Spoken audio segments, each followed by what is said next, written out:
Title: Blood and Oath, Episode 3, The Devil You Know. The calm before the storm.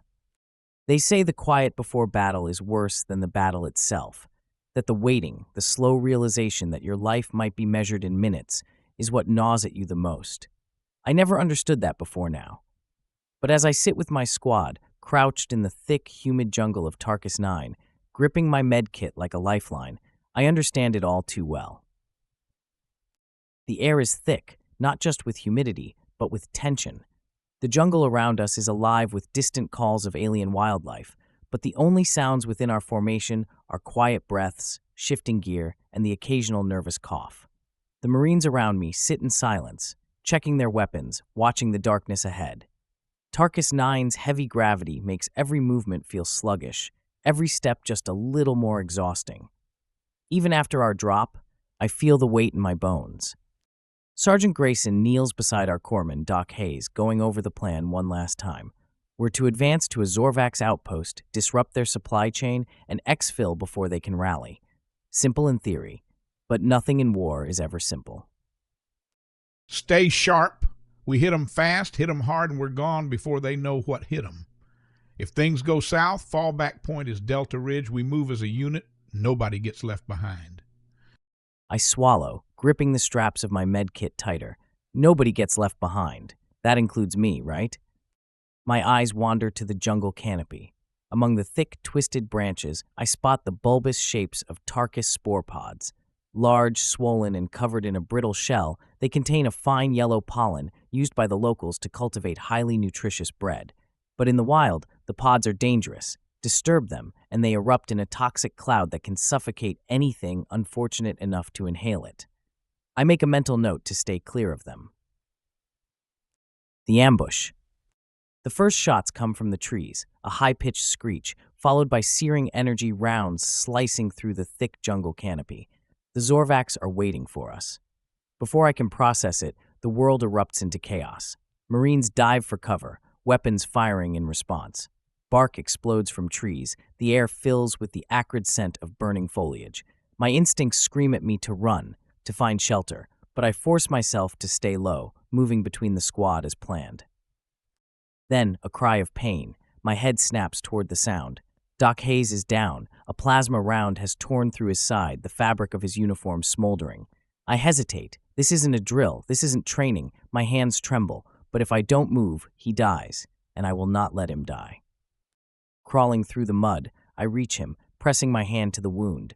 His breathing is labored. His eyes flickering between pain and awareness are tricky. Too much cauterization, and the wound won't heal properly. Too little, and he'll bleed out.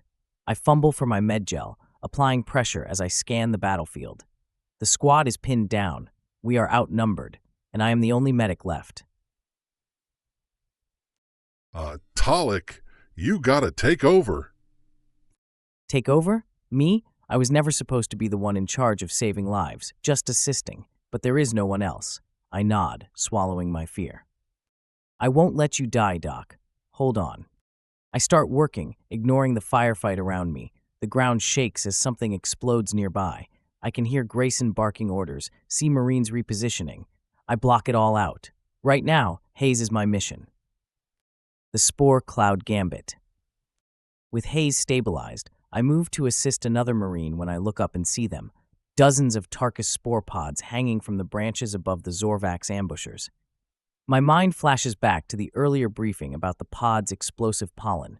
A fine mist can ignite under the right conditions, similar to how grain silos explode when dust becomes suspended in the air. My mind races. We can use this.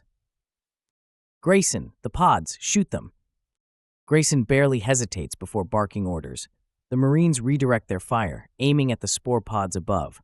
The brittle shells rupture, releasing dense clouds of golden pollen. Within seconds, the air is thick with the fine mist. The Zorvax hesitate, their advance slowing as they recognize the danger. Now's the time. I rip a flare gun from my pack, take a deep breath, and fire. The moment the flare ignites the pollen cloud, the jungle erupts. A massive explosion bursts through the trees, concussive force knocking Zorvax warriors off their feet, sending them sprawling. The ambush collapses in seconds. Advance! Take the trench line! The Marines push forward, clearing the disoriented Zorvax before they can regroup. What started as a losing battle has turned in our favor. We hold the enemy position, but as the dust settles, something else comes into focus. Enemy intel scattered across the trench. Maps, enemy battle plans, and right in the center of it, a detailed ambush layout. Not just here, but at Delta Ridge as well. We were never meant to survive this fight. Falling back would have led us straight into another trap. Grayson stares at the map, his jaw tightening. The enemy sent the bulk of their forces out to ambush us, leaving their supply depot barely defended. He exhales, nodding to himself. We're not falling back. We're taking their damn base. The Marines exchange glances, exhaustion battling with renewed determination. Grayson points at me. Doc, you good?